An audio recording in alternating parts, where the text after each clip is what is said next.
कौन सी कहानी सुनाने जा रहे हैं? प्यारी पड़ोसन बहना। पड़ोसियों को बहना कहते हो क्या तुम लोग? अगर कोई बाजू में रहती है कहते हो? नहीं कहते। चल, लेकिन इसमें है पड़ोसन भी है, उसकी बहना भी। तो एक लड़की थी, उसका नाम था सीमा, लेकिन उसको सीमा कोई नहीं बोलता था, कोई कहता था सीमू। तुम लोग के पड़ोसी ऐसे ही होता है ना कि कुछ और नाम होता है, कुछ और बोलते हैं, ऐसा है कोई? बताओ किसको कौन क्या बोलता है? नाम कुछ और है और पड़ोसी प्यार से कुछ और बोलते हो, है कोई ऐसा? नहीं है। जो आपका नाम है उसी नाम से बुलाया जाता है। हाँ, बताओ क्या बोलते हैं? क्या बोलते हैं? गुल्ली बोलते हैं। और नाम क्या है इसका? सोनाक्षी नाम है। और इसके पड़ोसी इसको क्या कहते हैं? गुल्ली। वैसे ही इस लड़की का नाम था सीमा, लेकिन उसके पड़ोसी कोई सीमू कहता था, कोई उसको पगली भी कहता था, हैं? कुछ बच्चे पगली कहते थे, कोई भोली कहते थे। हाँ, और वो इतनी सही में भोली वाली थी कि कोई उसको पगली भी कहता था तो वो देखने लगती थी। आपके नाम से कोई बुलाए तो देखने लगते ना, तो कोई पगली कहता था तो वो देखने लगती थी, कोई सीमू कहता था तो वो देखने लगती थी। बहुत भोली वाली थी, है ना? उससे कोई बात भी नहीं करता था, लेकिन हाँ चिढ़ाते रहते थे। पगली सही में बोला जाता है क्या? नहीं, लेकिन लोग उसको चिढ़ाते रहते थे। कोई बात नहीं करता था, ना कोई उसके साथ खेलता था। वो 9 से 10 साल के बीच की थी। हाँ, लेकिन क्यों ऐसा करते थे सब लोग? क्योंकि वो बोल नहीं पाती थी अच्छे से। हाँ, और चलती भी थी तो अच्छे से चल नहीं पाती थी, अपना संतुलन बैलेंस नहीं बना पाती थी, गिर जाती थी, अच्छे से चल नहीं पाती थी, अच्छे से बोल नहीं पाती थी। इसलिए सब लोग उसको चिढ़ाने लगे थे। और अपना पानी भी खुद नहीं पी पाती थी, है ना? और खाना भी खा नहीं पाती थी, मतलब घर के लोग खिलाते थे। ऐसे लोगों को दिव्यांग कहा जाता है, मालूम है? जिनकी थोड़ी सी कोई शारीरिक, तो भगवान बना के भेजते हैं ना ऐसा, जिनकी कोई शारीरिक ऐसी कमी होती है उनको दिव्यांग कहा जाता है। तो उसके पड़ोस में, सीमा के पड़ोस में एक हिमांशु नाम का लड़का रहता था। तो वो उसको रोज देखता था और हंसता रहता था, उसके ऊपर हंसी उड़ाता था, है ना? और उसको चिढ़ाता रहता था। पूरे बच्चे उसको चिढ़ाते थे और उसका मजाक उड़ाते थे, उसकी हरकतें देखा करते थे, मजाक बनाते थे। यही काम था उनका, सब बच्चों का। एक दिन हिमांशु जो उसका पड़ोसी था अपनी माँ से बोलता है, मम्मी क्या सीमू बहुत छोटी है? तो उसकी मम्मी बोलती, नहीं, उम्र में तो तुम्हारे बराबर है, लेकिन उसका शारीरिक विकास भी नहीं हुआ, बौद्धिक विकास भी नहीं हुआ है। मतलब वो क्या है? दिव्यांग है। हाँ, जैसा तुम लोगों का विकास हो गया है तो उसके दिमाग का विकास नहीं हुआ है। तुम लोग के जैसे हाथ पैर चलते हैं वैसे उसके हाथ पैर नहीं चलते। उसकी मम्मी ने उसको समझाया कि बेटा तुम लोग मजाक मत उड़ाया करो, है ना? इसमें उसका क्या दोष है? भगवान ने उसको बनाया है। कितने साल की थी? 9 से 10 के बीच में थी वो, ना? तो हिमांशु ने उसको परेशान करना बंद कर दिया, समझ में आ गया। हाँ, और सीमा उसको क्या कहने लगी थी? भैया। खूब खुश होती थी और उसको भैया बोलती थी, ठीक है? तो जैसे ही होता उसको देखती थी तो क्या कहती थी? भैया। और अब जब वो भैया बोलने लगी तो जो बाकी दोस्त थे हिमांशु के, वो अब उसको भी, हिमांशु को भी चिढ़ाने लगे, सीमू का भाई, सीमू का भाई कह के उसका मजाक उड़ाने लगे। तो वो उसका बुरा नहीं मानता था। एक दिन क्या हुआ, छत पर खेलते समय हिमांशु ने देखा, उसको देख के बहुत दुखी हुआ। क्या हुआ था? सीमा के सामने चाय का कप रखकर उसकी मम्मी क्या है, उसको, उसके भाई को प्यार से चॉकलेट वाला दूध पिला रही थी। सीमा ने चाय का कप उठाने की कोशिश की, लेकिन वो, उसका हाथ कमजोर था, है ना? तो उसके हाथ से कप छूट गया।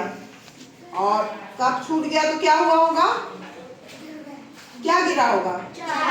और कप भी तो गिरा होगा। तो क्या हुआ होगा? टूट गया, कप भी टूट गया। तो उसकी मम्मी बहुत बुरा भला बोलने लगी उसको। हाँ, बोलती है, अभागी मर क्यों नहीं जाती? क्योंकि सब पूरी केयर किसको करना पड़ता था, उसकी मम्मी को करना पड़ता था, तो ऐसा बोल दिया। तो हिमांशु ये सब देख रहा था, बहुत बुरा लगा, बोला आंटी आप ऐसा क्यों कहती हैं? तो वो गुस्से में बोलती है तो तुमको दया आ रही तो तुम ले जाओ उसको अपने घर, मुझे अब इसकी सेवा नहीं होती। तो हिमांशु चुपचाप घर आ गया, और वो अकेला बेटा था, उसकी कोई बहन नहीं थी, इसलिए उसको वो जब वो भैया बोलती थी तो बड़ा अच्छा लगता था। उसके जो पिताजी थे वो कलेक्टर साहब के यहाँ काम करते थे, स्टेनो थे। हाँ, उसके घर में कोई कमी नहीं थी, मतलब अच्छे पैसे वाला लड़का था। उसको जो चीज वो मांगता था सब मिल जाती थी। अपने मम्मी पापा से आप लोग जो मांगते हो दे देते हैं ना, मम्मी पापा दिलवा देते हैं, वैसे ही उसके पास पैसे की कमी नहीं थी, जो चाहता था वो मिल जाती थी। इसलिए वो कभी उदास नहीं होता था, और मम्मी पापा से गुस्सा भी नहीं होता था।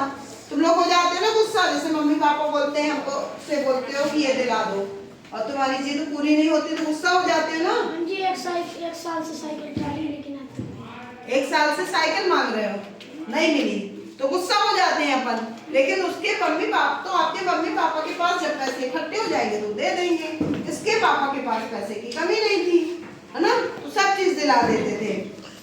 तो उसकी जब पापा घर लौट के आए उस दिन, तो देखिए हिमांशु तो क्या है, बिल्कुल उदास बैठा है, जबकि कभी उदास नहीं होता था। तो बोले क्या बात है मेरा राजकुमार, प्यार से बोल रहे हैं वो, राजकुमार उदास क्यों है? तो पिताजी ने क्या किया, उसको गुदगुदी लगाई पेट में, है ना, अपन बच्चों को गुदगुदी लगाते तो हंस पड़ते हैं ना, तो वैसे उसके पापा ने लगाई और उसको गोदी में उठा लिया। 10 साल का तो था, गोदी में उठा लिया और देखा तो उसके आंसू टपक पड़े।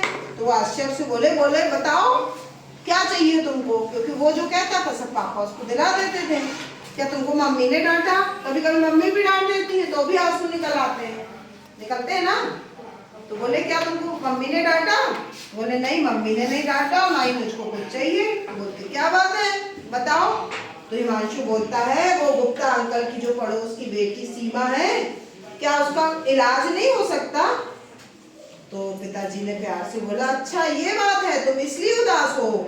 बोले ऐसे बच्चों का पूरा इलाज होना संभव नहीं है, लेकिन ऐसे बच्चों के साथ प्यार से व्यवहार करना चाहिए, तो ऐसे बच्चे मानसिक रूप से ठीक हो सकते हैं, है ना।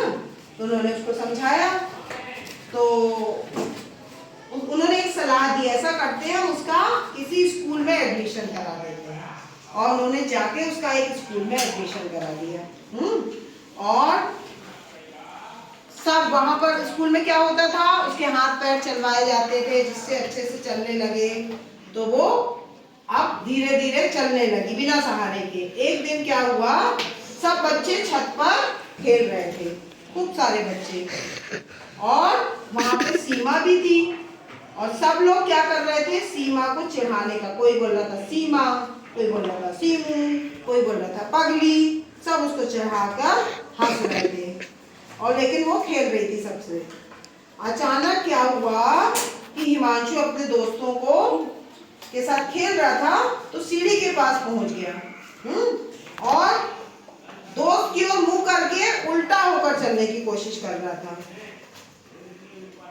और देखा कि वहीं पर सीमा आ गई, हिमांशु के पास आ गई, और उसको किसी ने छत की ओर ढकेल दिया, और किसी ने धकेल दिया तो वो अपना संतुलन, सीढ़ी के पास थी तो अपना संतुलन खो बैठी और सीढ़ी से ऐसी गिर गई, सीढ़ी से फिसल गई, पलट गई ना, किसी ने धक्का दे दिया था। और हिमांशु दौड़ता हुआ नीचे गया, खूब चीख पुकार मच गई, सब लोग इकट्ठे हो गए, उसके खूब खून बहने लगा, उसको अस्पताल ले जाया गया, और कुछ नहीं हुआ लेकिन वहां पर। हाँ, तो हिमांशु क्या है, अस्पताल में पूरे टाइम सीमा के पास बैठा रहा। हाँ, और क्योंकि वो उसको बहन मानता था, बोला मैं इससे दूर नहीं जाऊंगा, और आंख बंद करके भगवान से प्रार्थना कर रहा था कि सीमा बच जाए, और ईश्वर ने उसकी सुन ली और सीमा को जल्दी से होश आ गया। वो आसपास किसी को ढूंढ रही थी, जैसे ही उसकी नजर हिमांशु पर पड़ी तो वो खुश हो गई और बोलती हिमांशु भैया, और इस समय ऐसा बोलते देखकर उसकी आंखें खुशी से भर आई, और उसने उसके सिर पर हाथ फेरा और उसको क्या बोला, मेरी प्यारी पड़ोसन बहना, मतलब उसकी पड़ोसी भी थी और उसकी बहन भी थी, तो इसलिए कहानी का नाम था मेरी प्यारी पड़ोसन बहन।